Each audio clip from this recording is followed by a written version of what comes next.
যে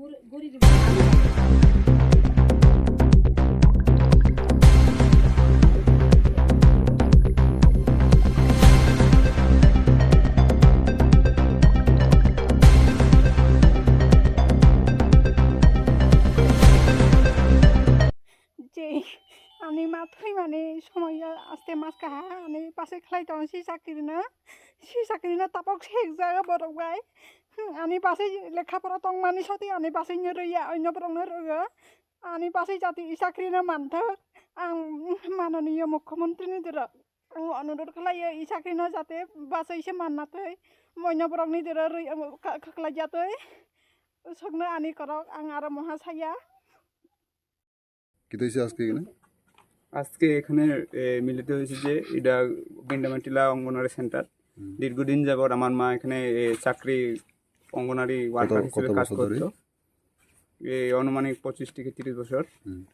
তারপরে গত ডিসেম্বর 22 ডিসেম্বর মাসে আমার মা মারা যাওয়ার পর আমার স্ত্রীকে এখানে দেওয়া হয়। বিএসএস চেয়ারম্যান আমার এখানে আছে, বিএসএস চেয়ারম্যানের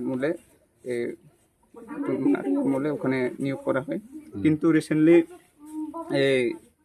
আবার গভর্নমেন্টের অর্ডার হিসেবে আবার নতুন ইন্টারভিউ দেওয়ার পরে আরেকজনের নাম এখানে আনা হয়, আরেকজনের অফার আসা হয়। মানে আপনার স্ত্রীকে না দিয়ে আরেকজন? হ্যাঁ, আমার স্ত্রীকে না দিয়া অন্যদেরকে দেওয়া হয়। আপনি এই ব্যাপারটা নিয়ে কারো কাছে গেছিল? এই ব্যাপারটা নিয়ে আমি বিএসসি চেয়ারম্যানের কাছে, এরপরে মন্ডল সভাপতির কাছে গেছি, কিন্তু ওনাদের বক্তব্যে আমি সন্তুষ্ট নয়, ওনাদের বক্তব্যে আমি স্যাটিসফাই নয়। এর জন্য আমি আজকে এই আপনাদের মিডিয়ার সামনে আসতে বাধ্য হয়েছি।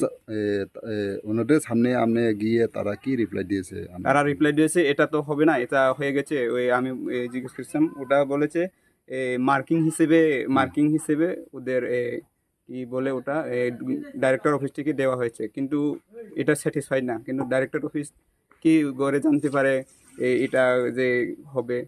এরা আগে বলেছে যে যেদিন ইন্টারভিউ হয়েছে ওই দিনে যে ক্যান্ডিডেট আজকে এখানে নিয়োগ হয়েছে ওনারা আগেই প্রথম থেকে বলতে পারে যে ওনারাই নিয়োগ হয়েছে। তাহলে কি করে জানতে পারে কি ওনারাই নিয়োগ হয়েছে? তাহলে এটা এখানে নিশ্চয়ই গন্ডগোল আছে, বা এখানে যে কোনো ইয়া আছে, নিশ্চয়ই গন্ডগোল থাকতে পারে। ওনারা তাহলে বিষয়টা কি করে জানে?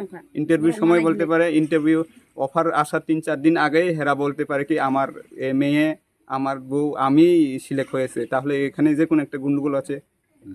এখানে গন্ডগোল আছে। কে বলেছে কথা? উনার বাবা যে এখানে এখন নতুন নিয়োগ হয়েছে, উনার বাবা কিছুদিন আগে, 1 সপ্তাহ আগে অফার আসার আগে উনিই বলতে পারেন শিওর করে, উনি কনফিডেন্ট ভাবে বলতে পারেন উনার মেয়ে নিয়োগ হবে।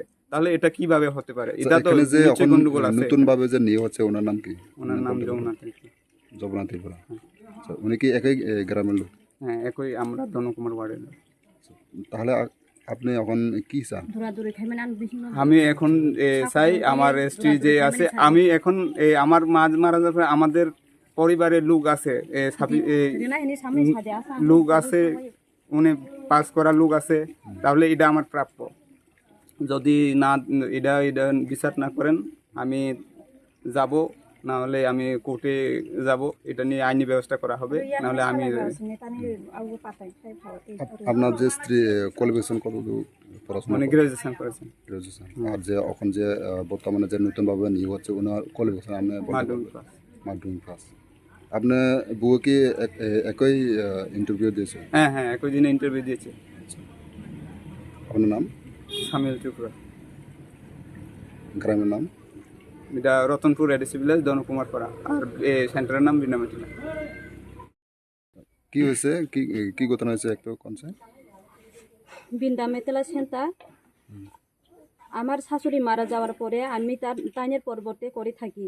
হ্যাঁ, এখন পর্যন্ত 8 মাস চলে, এই মাস লইয়া 8 মাস চলে। তইলে এখন ইন্টারভিউ তো হয়েছে জুন 13 তারিখে। জুন 13 তারিখের পরে আগস্ট মাস 8 তারিখের অফার ছাড়ছে। হ্যাঁ, আর একজনের নামের এখন আইছে। তইলে এটা কেমনে হয়েছে যে আমি তো প্রাইপট, আমার শাশুড়ি পরবর্তী পাওনার আমার প্রাইপট, তইলে এখানে কেমনে এরকম হয়েছে ঘটনা? এটা আমি প্রধানমন্ত্রীর কাছে, মুখ্যমন্ত্রীর কাছে ঠিকভাবে তদন্ত নেওয়ার জন্য আর বিচার করে দেওয়ার জন্য অনুরোধ চাই। আপনার কাছে কি ইন্টারভিউ নেওয়া হয়েছে? হ্যাঁ, নেওয়া হয়েছে। আপনার ইন্টারভিউ এখানে ঠিক ছিল? আপনি পরীক্ষা দিয়েছে? ইন্টারভিউ তো আমার এখানে ক্যান্ডিডেট দুইজন মাত্র, আমার লইয়া দুইজন দিছে। আর ওই শিবপুরের কথা, শিবপুরের তো তার তাইনের শাশুড়ি পার্বতীই করে থাকি যে এখানে ক্যান্ডিডেট দিছিল 6-7 জন। এখানে তাইনের এখন পাইছে যে অফার পাইছে যে তাইনের শাশুড়ি পর্বতই পাইছে, এখন অফার আইছে। তাইলে এখানে ওই পাইতে পারে হইলে আমি কেন পাইতে পারি না, এটা ওই আমি বিচার চাই।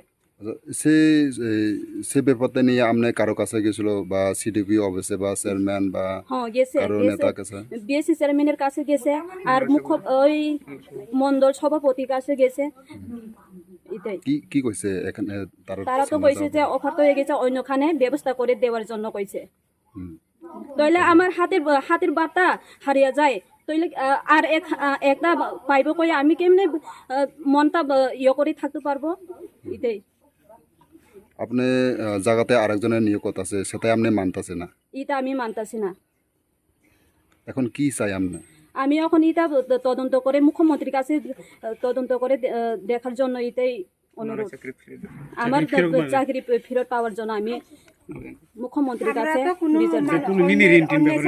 আমরা নিচ্ছে না, এটা তো আমার মার চাকরি, এটা তো আমার অধিকার, স্বাভাবিকভাবে অধিকার, এটা পাইতেই হইব। আমরা অন্য ডিপার্টমেন্ট বা অন্য জায়গাতে দিলে হবে না, এই চাকরিটা দরকার আমারও। অন্যখানে দেওনের লেগে কথা দিছাইলে এখন যে পাইছে তাই নিয়ে অন্যখানে দিতে পারে না। আমার বক্তব্য হইলে এটা অন্যখানে দিতে পারে না। আপনার নাম কি? আমার নাম দিনুমালা দেববর্মা। আর এই গ্রামের নাম? গ্রামের নাম দনকুমার পাড়া। এই সেন্টারে টোটাল ইসলামিয়া কতজন আছে? স্টুডেন্ট 26 জন আছে। 26 জন। আজকে তো একটু এইরকম ঝামেলা যে আজকে অঙ্গনওয়াড়ি সেন্টারটা খুলবো না, খুলতো না ততক্ষণ পর্যন্ত, যতক্ষণ সমস্যা সমাধান না হয় ততক্ষণ পর্যন্ত খুলতো না। এই স্কুলটা বন্ধ তালা। যাকে নিয়োগ করা হয়েছে উনি কি আইছে ওই সেন্টারে? আছে, এখন আছে। তাইনের সঙ্গেও কথা কইতে পারে। ওনার নাম কি আপনি জানেন? এখন যে পাইছে যমুনা ত্রিপুরা। আচ্ছা।